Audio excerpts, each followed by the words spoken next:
Corrupting Fever Champion is a premier tanky map blaster with an easy ranged explosive playstyle, and I definitely will be playing at this league with how valuable skittering deli scarab farming is going to be.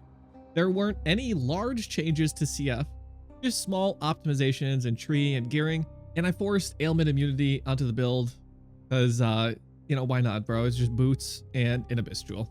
Your bread and butter ability will be Kinetic Blast with returning projectiles, giving you screen-wide coverage and explosion pops as well. With a PP in your hand, you've no need to cast abilities yourself, only using Vol Reap to boost your PP triggered spells. If you're looking for a ranged but tanky playstyle with shield charge speed and right-click clear, then this is the perfect build for you. While lower on the damage at the start compared to other builds, you shore up one of the only weaknesses of the build with further investment, making it shine. While mapping, all you've got to do is shield charge around and spam Kinetic Blast, triggering Reap and Exsanguinate socketed in your Poet's Pen, covering everything hit with the Corrupting Fever debuff. Make sure you maintain your Blood Rage and Corrupting Fever buff, and press Corrupting Fever every 20 seconds to trigger the powerful Adrenaline buff. Keep up Adrenaline, Blood Rage, and CF while charging around and Kinetic Blasting is how you clear quickly on CF Champ. While bossing, just maintain Adrenaline and your CF buff, while also using Vol Reap on top of the boss to lay down its blood pool and boost your Poet's Pen Reap. Also, make sure you swap your Kinetic Blast sockets to Frenzy and Maim on Pinnacle bosses to make sure you have Frenzy charge generation and to apply that increased physical damage taken Maim debuff. How does CF scale its defense? Well, we scale our defenses through champions inherit 20 fortification stacks, 80 max resistances combined with Divine Flesh, adding even more max chaos res, and causing us to take half of all elemental damage as chaos, combined with 4th vow, mitigating chaos damage with armor. We have 50 evade chance from champions increased and flat evasion, combined with an evasion rolled Jade Flask. We also squeeze in ailment immunity on boot implicits and Abyss Jewel mods, or you can swap out the Abyss Jewel mod for a Screaming Torment on your boots, but makes it a little bit trickier to fit in. We'll get crit immunity through the passive tree and a Watcher Eye Determination mod, and some nice recovery through a bit of regen and physical leech. To CF scale its damage, early game, we'll scale our damage from easy to obtain mods on gear, like a +1 wand with a fizz dot craft, a dot multi amulet with a dot multi anointment, spiritual aid combined with a minion damage and +1 fizz shield.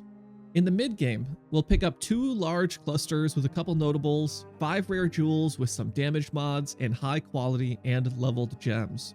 And in the end game, we'll pick up a corrupted body armor for gem levels, awakened gems, and an empower, while filling out all the notables on our clusters and all the damage mods we can on our rare jewels. Did I mention CF Champ has its own Maxroll article yet? If you want a shopping list, easy leveling for the build, I'd head over there and check it out. The new leveling tool makes it easier than ever to keep track of your gear, gems, and passive tree. It's all on one page. It's so utterly free. If you guys like the new format, sub. If you hate the new guide format, comment. And if you're a real rat like me, then I'll see you playing CF2 on League Start. Vendor recipes and planning for the respec are the 2 most important parts of the build. Vendor a blacksmith whetstone, rustic sash, and the highest level axe base that looks like any of these. To obtain weapon upgrades while leveling, you will level as Spectral Throw or Helix until Blood Aqueducts or early maps where you'll swap to Corrupting Fever. Unfortunately, until you purchase Poet's Pen, you'll be self-casting Reap, but that only makes the PP sweeter. At level 1, pick up Spectral Throw and link it with Chance to Bleed and Volley. Level 4, you'll take War Banner, Ancestral Protector, and Frostblink. At level 10, purchase Leap Slam and faster attacks and link them, and Precision for some accuracy. At level 10, you can purchase and use Spectral Helix if you prefer that, making sure to remove the Volley link in favor of another damage support. In Act 2, purchase Blood Rage, Herald of Ash, Herald of Purity, and Poacher's Mark, making sure to activate Blood Rage at the start of every zone, and apply Poacher's Mark to bosses. Once you reach around level 33, you'll want to do your normal lab and choose champions first to strike, last to fall.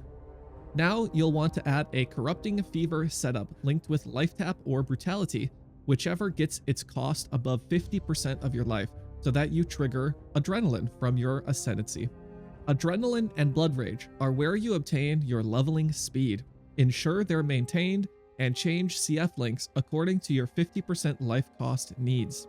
Your Spectral Throw links now should be Volley, Life Tap, and Brutality. Link Maim to your Ancestral Protector Totem. Use Determination and Pride once you have obtained the Mana Reservation nodes, and add Frostblink for snappy movement. Continue using Blood Rage, Poacher's Mark, and Leap Slam with faster attacks. To ensure a painless respec and swap, make sure you level Reap, Brutality, Vulnerability, Malevolence, War Banner, and Herald of Purity in your weapon swap by finding a 3 red and 2 red 1 blue item from the vendor to socket all of these gems in. One last thing for the respec is to make sure you obtain 3 4 links by Blood Aqueduct or early maps. That'll be 3 red 1 green, 3 red 1 blue, and 2 green 1 blue 1 red. This is your Reap, Corrupting Fever, and Kinetic Blast setup. You'll also need to respec a lot of passives when swapping, and you should get most of this done from what you obtain while leveling and from respec quests. But if you don't, then just wait until a few regret orbs drop and it won't be the end of the world. For your Ascendancy, pick up champions first to strike, last to fall, then Unstoppable Hero and Fortitude for Cruel and Merc Lab, obtaining Inspirational in Uber Lab, giving us a free banner and a ton of aura effect. For endgame gear, just as an aside, before we get into the gearing section, make sure when you're doing the endgame gearing that you squeeze all the chaos resistance you can into your gear for Divine Flesh, because you must have capped chaos res to make the Divine Flesh swap. Alright, gearing on CF Champ is fairly simple. You'll start with a rare +1 Fizz 1 with crafted Fizz.multi and upgrade it to a Poet's Pen to trigger Reap and Exsanguinate, which you'll keep all the way through the build until you're ready to move on past this League Start version. In your shield, you'll start with a +1 Fizz shield and obtain minion damage combined with Spiritual Aid on the tree to boost all of your damage, or if the minion damage +1 shields are a little expensive, you could go with spell damage instead, which just boosts your Reap and Exsanguinate damage, but still does provide a lot of DPS. And in the end game, swap this out for a Sappho's Frame to become so much more tanky, giving you maximum resistances, and not just Ellie res, maximum chaos res too, which helps out a ton with the Divine Flesh setup. On your Sapples, you can get corruptions like Fizz Shift and reduced extra critical damage. For your helmet, start with an Honor Home for a free +2 level boost to your CF, swapping for a rare helmet with 3 good resistances, life, and a craft for Corell's Fizz Taken as Fire, or the Pierce mod, which lets you use returning projectiles. Also obtain the Fizz Taken as Fire and Vulnerability Curse effect Eldritch Implicits. In the endgame, just squeeze a ton of chaos and Ellie res, or whatever stats you need, with life and the Pierce Craft on your helmet, opting now for Mana Reservation and Vulnerability Effect Implicits. For your body armor, in the early game, just focus on one with lots of resistances and an open prefix for the Gravitious modifier, making sure that if you don't have life on this slot, that you take the life mastery.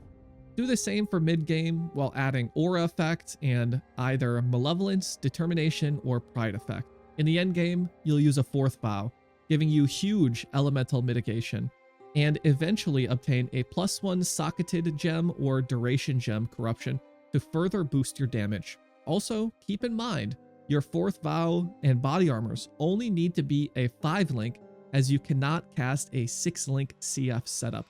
Your gloves will be rares with resistance and life until you obtain Hemophilia, which remain your gloves for their bleed explosion. These are locked in unless they add another bleed explosion source like they did with charms, or until you obtain the Forbidden Flame and Flesh combo or Gladiator's Gratuitous Violence nodes. Your early game boots will just be life, res in the avoid, chill, and move speed craft. In the mid game, you'll squeeze in as much resistances or stats as you need with life and movement speed. You'll add the shock, avoid, and avoid elemental ailment implicits to obtain elemental ailment immunity when combined with Storm Shroud and at least a 48% avoid shock abyss jewel with your Stygian Vice. In your amulet, it will be dot multi with the acrimony anointment of 2 black and 1 clear oil. Try to obtain good bases in the mid game like turquoise, aside other stats or resistances that you need. In the end game, obtain a +1 fizz and dot multi amulet with other stats or resistances that you need, and anoint charisma with 2 gold and 1 opalescent. For your first ring, you'll use a Mark of Submission and Socket Vulnerability to remove a button from the build and easily apply your curse to the whole screen and give you extra bleed chance for your hemophilia explosions. Your second ring can just be resistance and life until the end game, where you want an amethyst base and some elemental and chaos resistance to ensure you're hitting that capped chaos res for Divine Flesh and 4th Vow.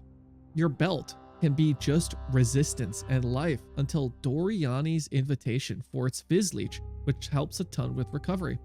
In the endgame, you can keep the Doriani's or obtain your leech as a changed node from Glorious Vanity with Zabaqua and opt for a Stygian with resistances as well. Your flasks will always be granite, jade, silver, and quicksilver rolled with armor, evasion rating, reduced effective curses, and movement speed. You'll use an Eternal Life Flask with instant recovery on low life and bleed removal. For your jewels, your very first clusters can simply be 10 passive fizz clusters rolled with a couple jagged fossils for 1 or 2 notables. Feel free to upgrade these later on by purchasing them as 8 passives with 3 notables or buying a few 8 passive bases and jagged fossil spamming them yourself, with the key notable being Battle Hardened for its fizz, damage, evasion, and armor, Furious Assault for the attack and cast speed and fizz damage, and Master the Fundamentals for fizz damage and elemental resistances. Your early game rare jewels are just going to be .multi and any other damage mod. In the mid game, you'll want to start getting fizz.multi, global fizz, or generic .multi as well. And in the end game, you'll simply pick up Glorious Vanity of Zabaqua for the Divine Flesh Keystone change, and a Storm Shroud for ailment immunity when combined with your boot implicits and an Abyss Jewel. In the early game, your CF swap skill gems will be Corrupting Fever, Brutality, Swift Affliction, and Life Tap in your helmet in case you have an Honor Home. Until Poet's Pen, you'll self-cast Vol Reap linked with Controlled Destruction, Brutality, and Cruelty. Your auras will be Determination, Pride, War Banner, and Herald of Purity, with your Kinetic Blast setup being KB, GMP, Life Tap, and Pierce. Movement will be Shield Charge, faster attacks, and instead of a Frost Blink, you'll use a Storm Brand, which you'll use to apply Corrupting Fever to bosses while you cast Reap. And lastly, you'll have a Molten Shell setup and a Blood Rage somewhere on your gear. In the mid game, the skill gem changes will be putting Vol Reap and Brutality in your PP with Exsanguinate, putting Corrupting Fever in your body armor and linking Efficacy, and using Malevolence instead of Herald of Purity after Uberlab, and life tapping your Shield Charge and Molten Shell setup while adding a Frost Blink to your 6th socket on a 5-link body armor. For your skill gems, make sure that at pinnacle bosses you swap Kinetic Blast, Life Tap, and Pierce for Frenzy and Maim to keep a large amount of your damage up for the boss. In the end game, your gems will be identical to mid game, but you'll have Awakened gems in your CF setup, and the old Life Tap will be swapped for the new Empower in your CF setup. You can again fit Herald of Purity in with the Helmet Reservation implicit and your new Anointment. The passive tree in the early game will be branching down and all the way up the left side to grab Life, Reservation, and the Fizz Damage Wheels by Scion, while preparing for clusters. Your mid-game tree will have 2 large cluster setups and many jewel sockets. It's extremely important for you to fill all of your jewel sockets with jewels that give you damage. And in the endgame, you'll squeeze 3 notables to every cluster jewel and will obtain a Zabakwa named Glorious Vanity to change the Eternal Youth Keystone into Divine Flesh. For further upgrades, check out my endgame CF Champ article on Maxroll for the super juicy version, getting up to 18 million DPS. Something to grind all those new Atlas pages for and absolutely obliterate the whole game. Otherwise, if you want to farm 60 or 80 deli, you may want to swap to a Fractured Minion Wand with some dot multi and fizz dot multi on it, taking Spiritual Aid, as well as having that minion damage on there to boost all of your damage, and you'll have to go back to a self-cast Reap setup, just so that your CF damage is comfortable enough for Delirium. Anyways, guys, for real, let me know if the new build guide format is something that you enjoyed. We're trying to change it up a little bit, where the builds won't be changing, but the guide, hopefully, will be a lot clearer and a lot more interesting. So let us know. Anyways, like, subscribe. I'll see you guys in the next League Starter. Definitely won't be playing Corrupting Fever on League Start. For real this time. For real. I swear.